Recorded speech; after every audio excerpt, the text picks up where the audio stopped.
Hey guys, welcome back to another episode of the Black Carpet.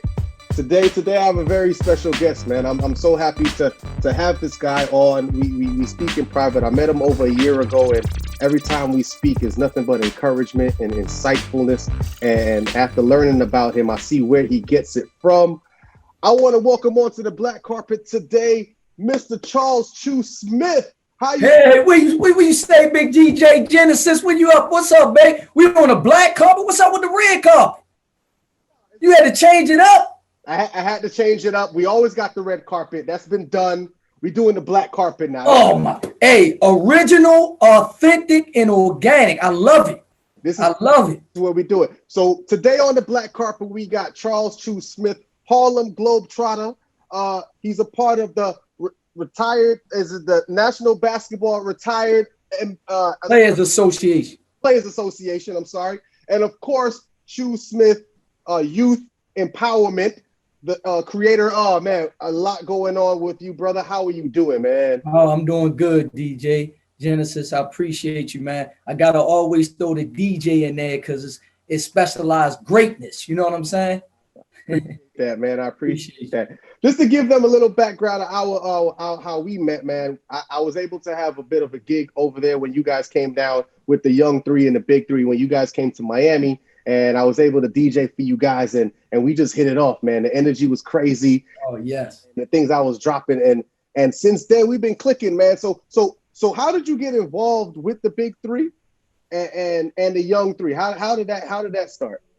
Well, my little big brother, who's 6'9", we've been great friends for 20 plus years, and we do a lot of work together. Jerome Junkyard Dog Williams, he been playing the NBA, played at Georgetown, and we do a lot of youth work across the country, just doing basketball camps, life lessons, you name it. He got a chance to get drafted by the Power team and did a camp, a little clinic during that year, and they loved it. And he said, "Choo, man, we gotta go do this, man. They getting ready to pull me in to do the Young Three with the Big Three." And I said, "Wow." So brought me in. We got to going. We put the game plan together. We pretty much understood that it was all about reaching those kids from city to city for where they are, and just put our love on them, teaching the fundamentals, the life skills, and just allowing them to have fun and reach their highest potential in seeing NBA stars, Globetrotter stars, WNBA stars, and being able to touch them and be able to see them for who they are and not just for what they do on the basketball court. All right, just to give a shout out to some of those guys you work with, who are some of the NBA stars, WNBA stars that are part of the Young Three that give back in this particular way, that works with you? We met with, is so many to name, but I'll just name a few. I'm gonna start off with some of the guys that's on our team. Desmond Farmer, great player, played at San Antonio. James Hollywood Robinson, played at Portland, was with Clyde Drexler. Erin Thorne, she played in the WNBA, played for several teams. Great person, great player. Eric Broadway Jones, my fellow Globetrotter teammate. And then we had guys that came on board to help out, like Nate Robinson. Nate is energetic, good with kids. We had Corey Maggette. We had Robert Height, David Hawkins, Corsley Edwards, Dante Green. You got a lot of them. Yeah, so many that came and just showed love. Hey, Choo shows love to everybody. He was gonna try to remember everybody. Yeah, I was going, because they're gonna beat me up, be like, "Man, you ain't put me in the plug, man. You with DJ Genesis," you know what I'm saying? Got him off, man. He would have went all day. But shout out to everybody that goes ahead and gives back with the Young Three, a part of the Big Three. But let's talk about that time when y'all came to Miami. In a little bit, it was a little. Rob came through, Nate came through. You was what happened that day in Miami? I don't know. Hey, I just gotta say, Miami is on a whole nother level. It was fire. We do what we do, engage with the kids, the families, and the community. But I gotta go ahead and say it and put it on blast. you showed out, DJ. Hey, G, I mean, your improv, you being able to just be on tune with us, it was off the charts, man. And I gotta say, man, I've been around all the greats. You up there, man. You top 5 to me, baby. Your personality, your spirit, your engagement. You weren't lazy with it, man. And then you allowed me to show out. You allowed Rome to show out. You allowed the kids to show out. And you just had I just can't even explain it, man. You just top shelf, DJ Genesis. Love it. Man, I really appreciate that. I just had to sit back and take that, man. I appreciate that, brother. I really appreciate that. It was fine. Oh, man. So today on the black carpet, again, we got Choo Smith, Harlem Globetrotter in the building. So let's talk about those days now. When did you get started, and how did you get invited to be a part of the Globetrotters, man? Well, to be honest, DJ Genesis, man, I really, basketball wasn't really my sport. I only played my senior year in high school. I was really baseball, football, and I boxed. But those life lessons through Pops, pretty much whatever I was involved in, I just wanted to be the best that I can be with what I was working with. And when I played my senior year, I went on and went to college, did well, had an opportunity with some NBA guys, went to see Ben Wallace and a couple other guys, and I played pretty well. And got some invites to some pro teams and, kept going around like that Chitlin circuit, going to this semi-pro team, that semi-pro, going overseas. And then I was at the Rockford Lightning. I got cut and wound up playing with the UBA team in Harrisonburg, Pennsylvania. And I was doing so well, and a Globetrotter scout representative was there. And he said, man, you could be a Globetrotter. I love your personality. You play hard. You're remarkable. So went over, got the opportunity, traveled overseas, played some of the national guys, and then went to training camp, played, and the rest is history. Became a Globetrotter, and Curly Neal took me under his wing, and Sweet Lou Dunbar, and Geese Osby, and a lot of the others just showed love to me, man, and had a great stint there, man. It was a wonderful experience, changed my life, man. How long were you a Globetrotter? I played as a Globetrotter 2.5 years, 3 under contract, and I was an ambassador on and off for about 4 years. So I did about 7 years. Yep, advanced ambassador. Yep. All right. So I'm not sure if your assistant got something about you. Got your Harlem Globetrotter basketball. Working that thing. You see what I'm saying? Hey, spin it, let it go around the world a little bit. Gotta let it go around the world. Energy right there. So we had on the black carpet just the other day. We had Max Hops Pierce. He's a new Harlem Globetrotter. Oh wow, my man. Yeah, so he happened to come on and we said as a Harlem Globetrotter, spinning the ball on your finger has to be Globetrotter 101. I mean, right. Be a Globetrotter and travel with them if you can't spin. So we said, let's see if we could put him to the test.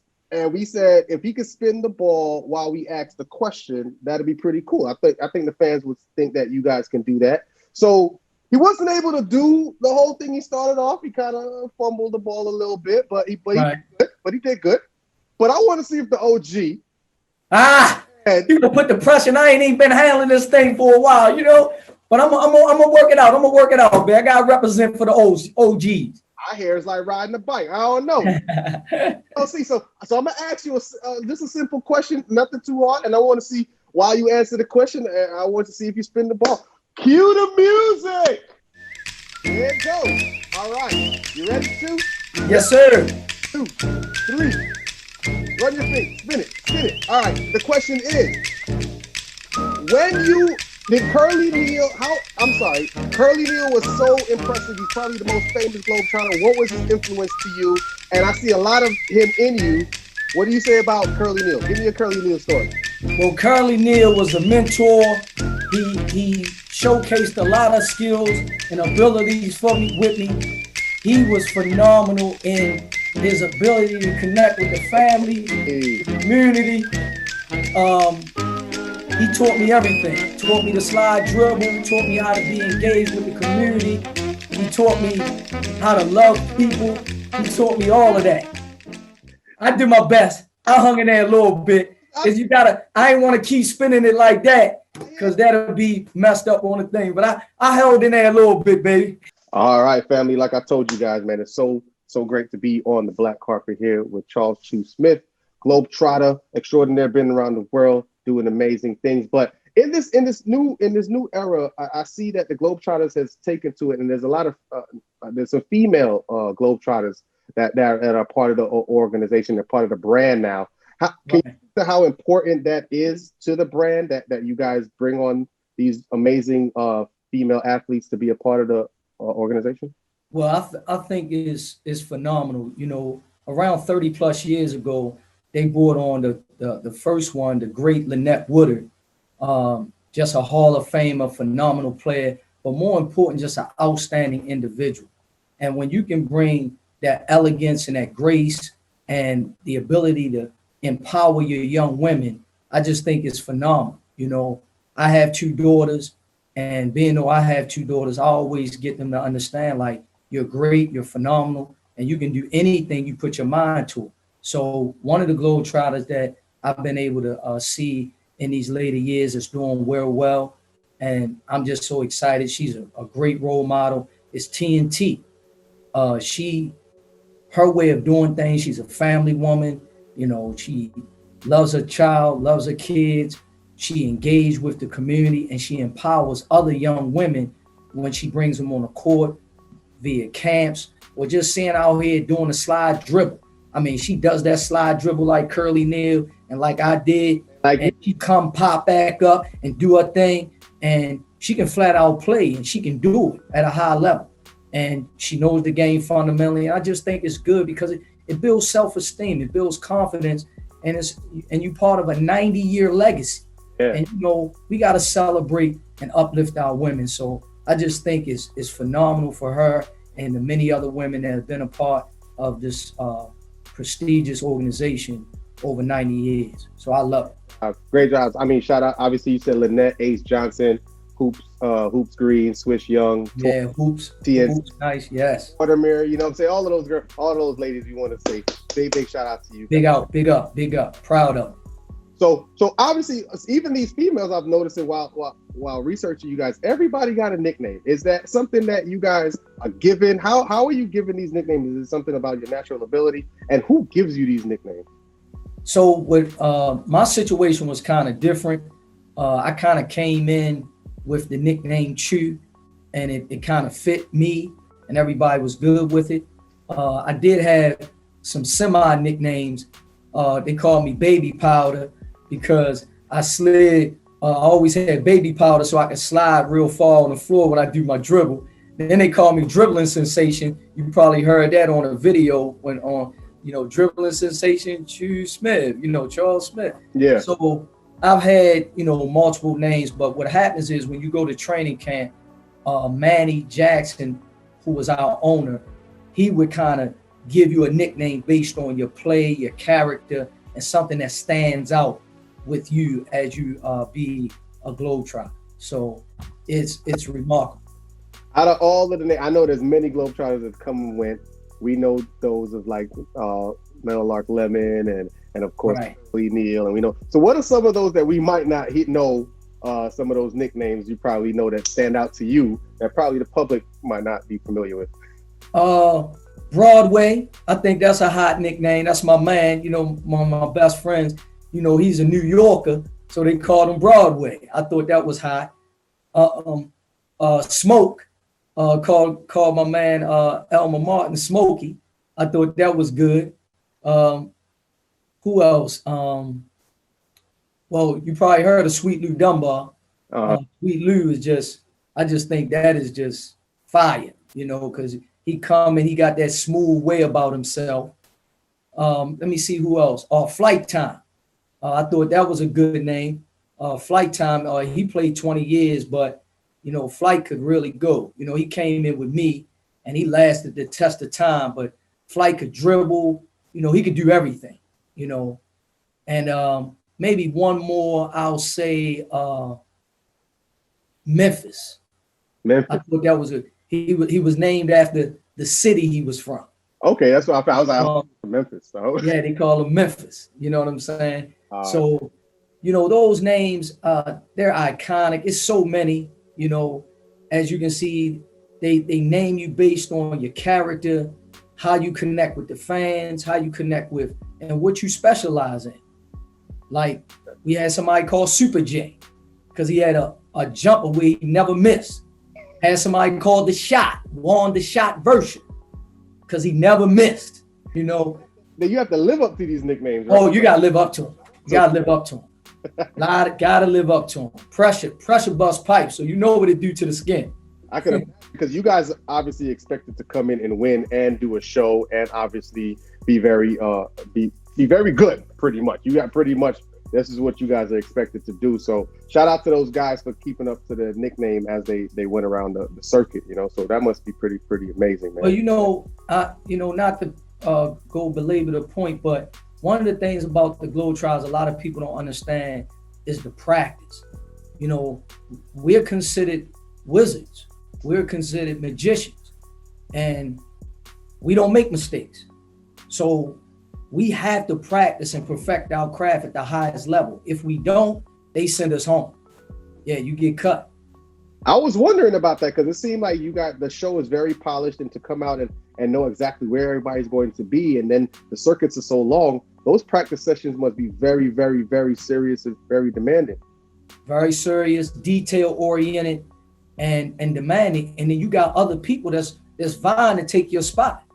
So you got to show out, and you got to be able to perform, and you got to make yourself not be expendable. And that's the key.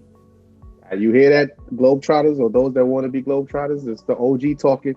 Make sure you listen, Make sure you listen. Yes, players out there. So, obviously, Choo Smith, being a part of the Harlem Globetrotters is a great part of your legacy. But I think the most important part of your legacy is probably the organization that you work with every single day, your Choo Smith Youth Empowerment, brother. First of all, I want you to speak about it. I've done my research, but I want people to hear from you what it is that this youth empowerment organization does for the city of Baltimore. Well, we live in some serious times, Genesis, and man, you have had some authentic conversations, and iron sharpens iron, and it's all about being inclusive and learning and growing and be the best version of yourself so you can impact and help others.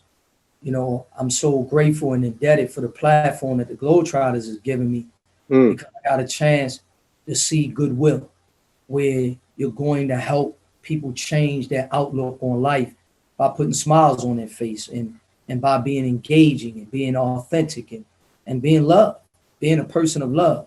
So I never thought I was going to have an organization. I never planned to have an organization. I thought I was going to play ball, create some opportunities for business and make some money and be able to, feed myself and just be able to make it and survive. But I come to realize that God had another plan, and started with the basketball camps.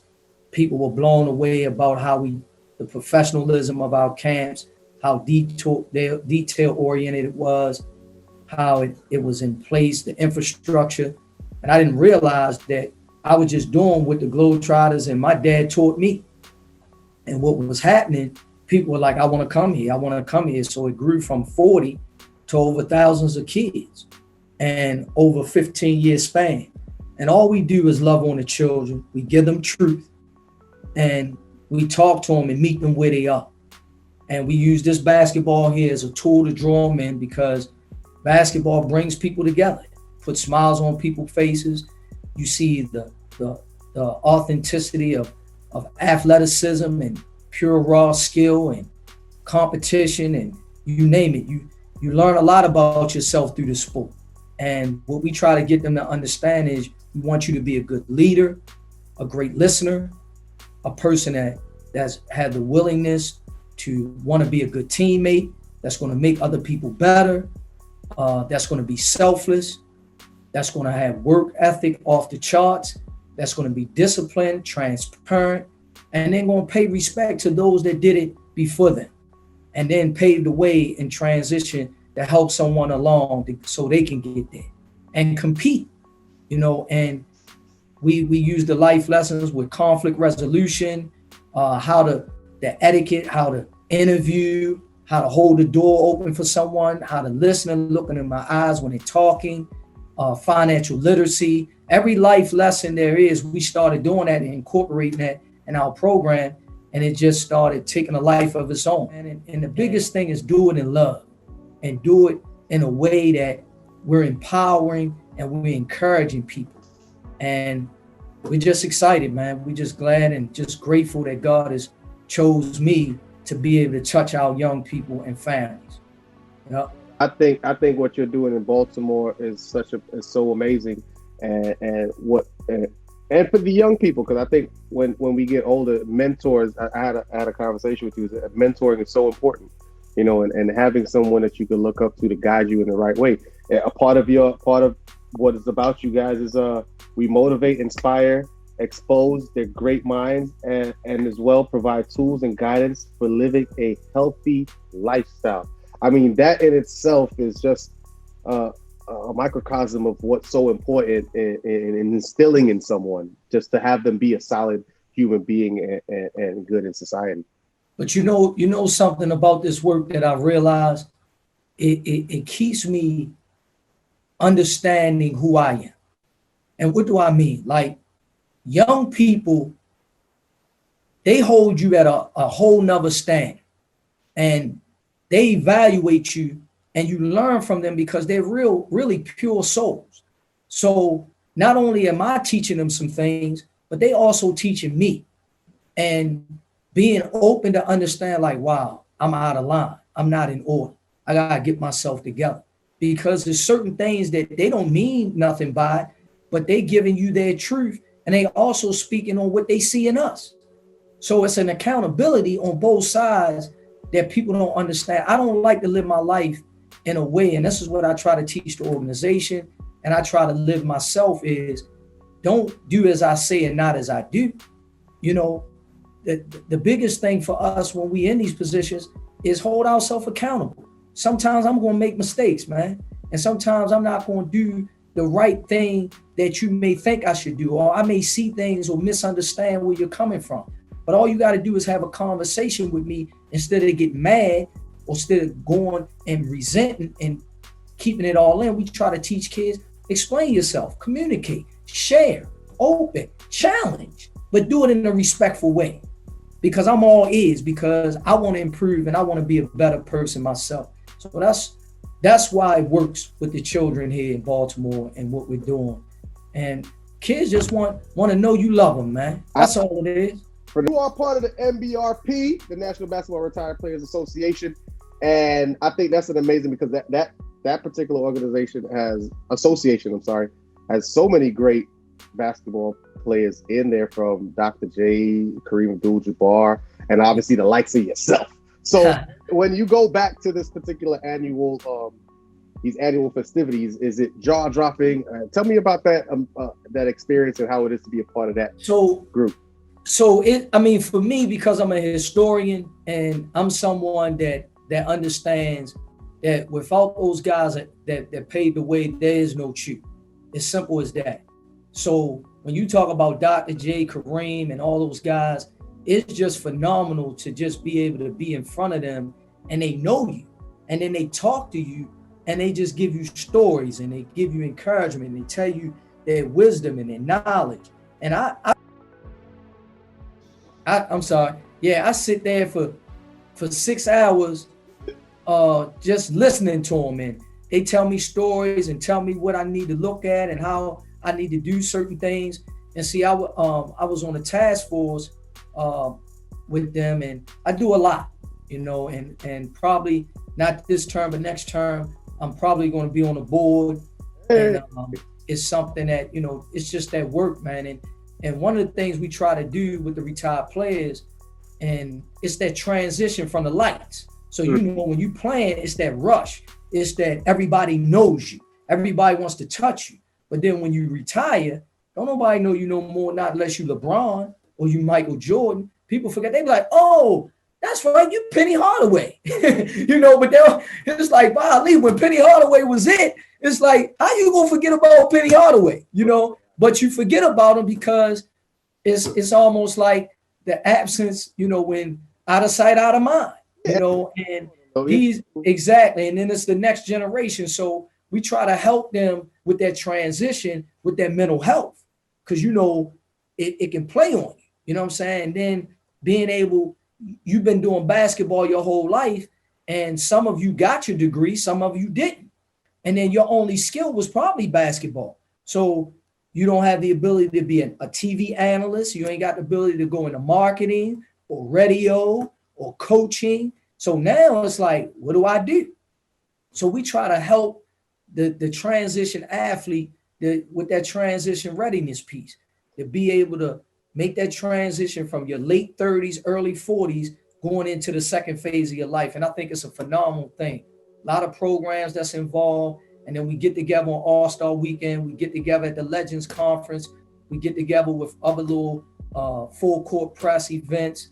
And we got the Dave the Bushel Fund. And even me and Jerome Williams, we have the Shooting for Peace that everybody comes out, where we give millions of dollars worth of scholarships to kids all over the country in historical Black colleges. Okay. So we've been doing that for the last 7-8 years. So it's a beautiful thing. The legends come out, you can touch them. They give you a piece of their mind. They share with you their history, and then they give you some life lesson tools that can help you excel. Because, you know, when I was coming up, I couldn't touch these guys. Right. Just imagine we able to touch these guys. What I would want to do, I'd be right on that coattail, like, take me to the promised land, you know? And now these kids got an opportunity, and we got to fulfill and give it to them, man. So big ups to the NBRPA. Thank you for them seeing me in the way they see me. And we're going to keep on grinding and working and make that organization sustain for years to come. Hey, man, if anybody's out there in philanthropy and they listen to this, man, you got work to do. This man does this. This is on his sleeve. He's always trying to help somebody on all different kind of levels. We talking the Young Three. We talking his organization, Choo Smith Youth Empowerment, and we talking with the NBA retired players. I mean, this is a lot going on, Choo, but everything you're doing is just so valuable and worth it, man. We just want to say thank you so much, brother. Thank you, good brother. I appreciate you, man. I appreciate you to know. Man, so you, Baltimore, right? Baltimore. Yes, sir. Baltimore's in the house. And one thing from being down here, and I'm born in New York, moved to Miami, but one thing we know is basketball. And Baltimore got some players, man. There's some people out of Baltimore, not only just Baltimore, but Maryland in a whole. You know, we're talking Keith Booth, we talking Juan Dixon, we talking the Michael Beasleys of the world, we talking the Sam Cassells, of course, Carmelo Anthony, Kevin Durant. Right there, I was about to say PG County over there, Kevin Durant. And Quinn Cook and these guys. And what's in the water over there, man, that breeds these basketball players that actually get to the next level, man? What is it about down there, man? What y'all got there? I'm gonna tell you, Jensen, it's really, man, Baltimore, DC, PG, that area, you know, it's a lot of fight, man. You know, people want to be great and they want to come out of their condition. And then it's those bragging rights. You know, it's people that I looked at, Muggsy Bogues, Marty Johnson, you know, Sam pretty much came up in my time frame. These guys, we watched them, and they were, the way they competed, the way they represented themselves, the way they didn't back down, the way they wanted to be better. And they always wanted that smoke. They wanted to go against the best. And that's what the area of Maryland and DC represents.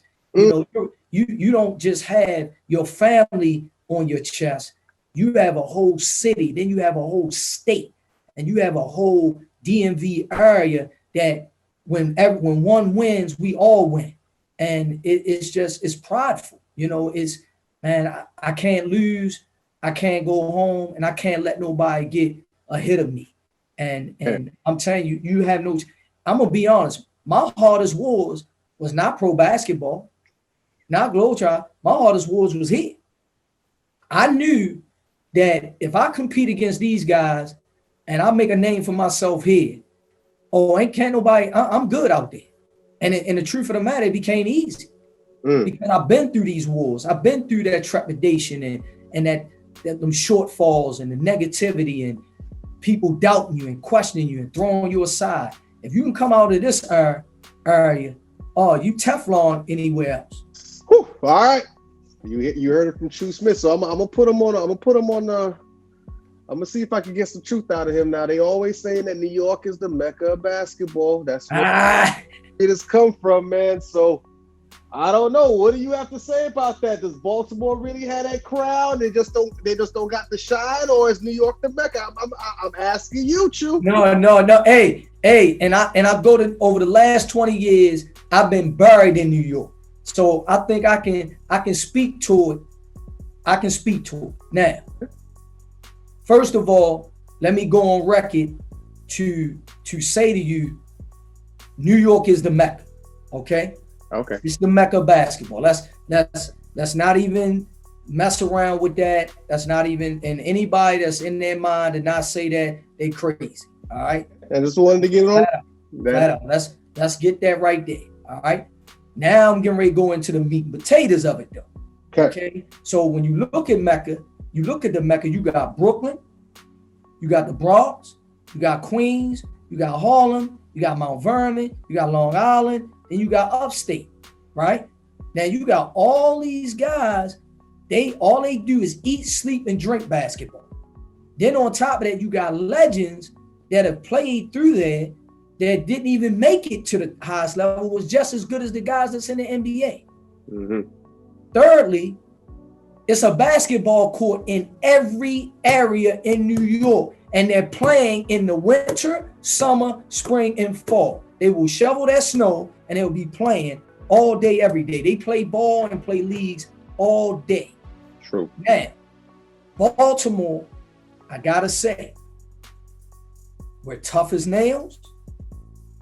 We compete at a high level, but I look at it like we're a smaller version of them because Baltimore is just small.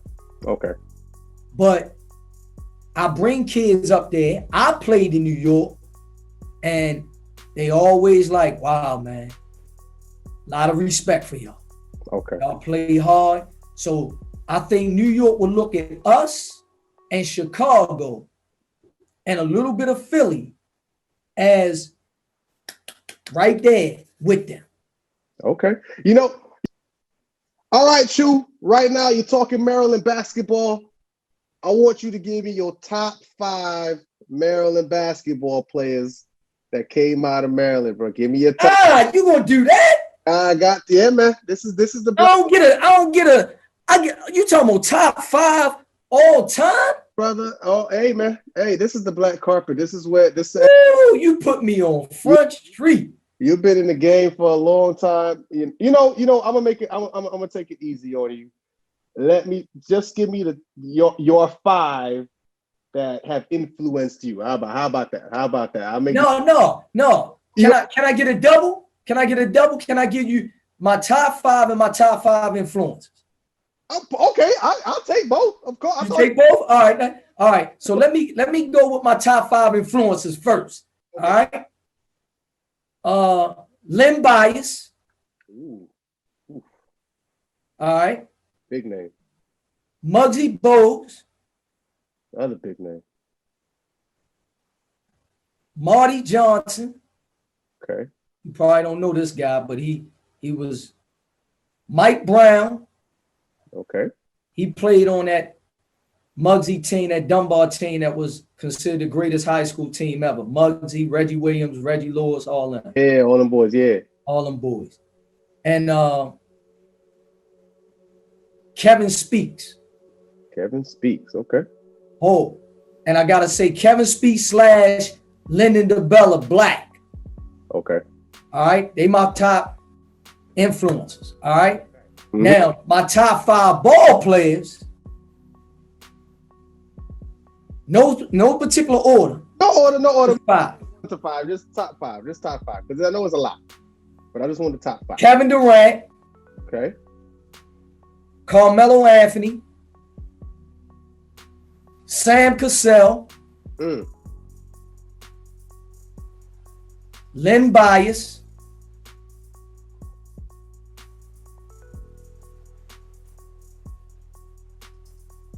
Sherman Douglas. Sherman Douglas, wow.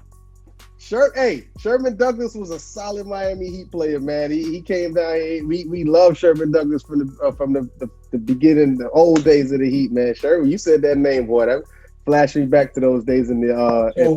So I got Sherm, Len Bias, Sam Cassell, Melo, and Durant. Kevin Durant. Nah, that's a solid starting five, man. That starting five was that. Nah, they win 60 games. They win 60 games in the league for sure. Yeah. I got them, and the reason I say that is because of the body of work, the impact on the players, as far as being influential. Sam, I gotta give it to him, man. Sam was a pro at 12 years old, and Sam shined on every level. He just had, and he broke the mold. He wouldn't be denied. Can we get him a head coaching job too? Can he finally get? Yeah, I mean, he got to get one. I mean, he earned it. And Melo, because I mean, we can't say nothing about they Hall of Famers, Melo and Kevin Durant. And then Len Bias was the reason I played basketball. I mean, I don't know how many Mike Jordan would have had if Len was dead. That's. Whew. I would love when we probably don't have that much time, but I'd love to get a Len Bias story from you, man. And because obviously we only know about his short career, and it seemed like he would have taken the NBA by storm if the track happened, man. He looked like he was next, and MJ would have probably been in a little bit of trouble, man. Man, that was crazy, that story and how that happened. But he was a special talent, and for him to be one of your influences, obviously he had to be that special in the community. So, man. So I just want to say shout out to you. So Choo, I just want to say thank you, brother. I have this thing that I do before we end the show, and I like to give all my guests their flowers, man. I like to just show them a lot of love and say, hey, man, I've met you over the last year or so, and I just want to say thank you for all the influence you give me, your amazing mentor, and all the people for the last 15 years in Baltimore, what you do with the kids when you go on tour with the Globetrotters, and how you interact with them, and you put a smile on people's face, even if it's for a moment.